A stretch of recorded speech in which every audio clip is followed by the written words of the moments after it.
in Hanford, California, in 1961, Liz Shropshire lived in a military home, never staying in one place for long. In 1984, Liz graduated from Brigham Young University with a Bachelor of Music and Composition in Theory. She then received her master's degree from the University of Southern California.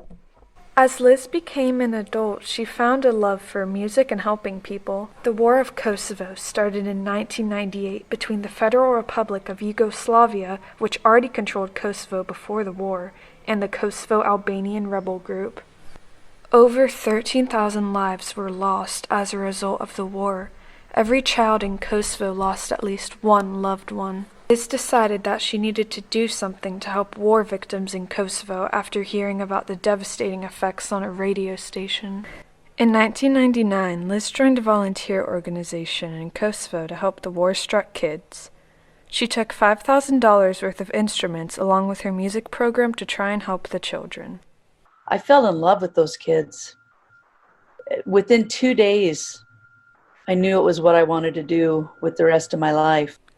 One of the hardest parts of being in Kosovo was the major change in dynamic and culture.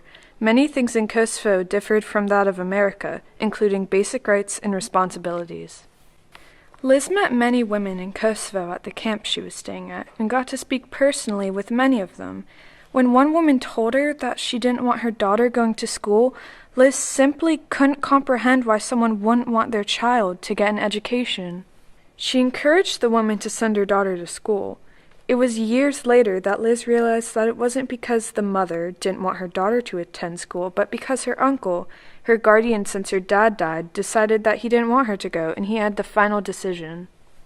It was extremely dangerous in Kosovo at the time, and many children were suffering trauma from the war.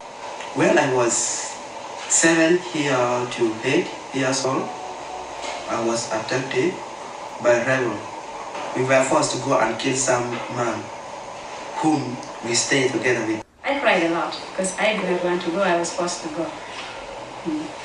So it was so horrible. We started to walk. We walked for about 6 hours, carrying heavy stuff on our heads. And it was hurting so badly, but there was nothing we could do. It was like 100 years, all my whole life, in that kind of life. It was so bad. Knowing they were suffering, Liz began her music classes with the children. Though they couldn't always communicate very well, Liz managed to teach music and emotionally heal the kids. One boy who signed up was a real troublemaker, and his teacher, the head of the school, and everyone who saw us warned us, don't let this boy be in your program. Don't let him in. He's going to be nothing but trouble. And I just said, well, no, those are the kids that we want to have in the program. That's what we're trying to do, is to help that. They said he's a bully. You can't teach with him in the class.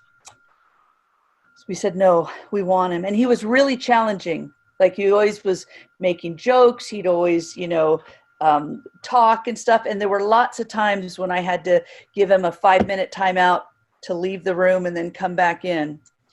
But he practiced more than anyone else and became the best penny whistle player in that school. The children grew to love Liz in the classes as their trauma slowly faded.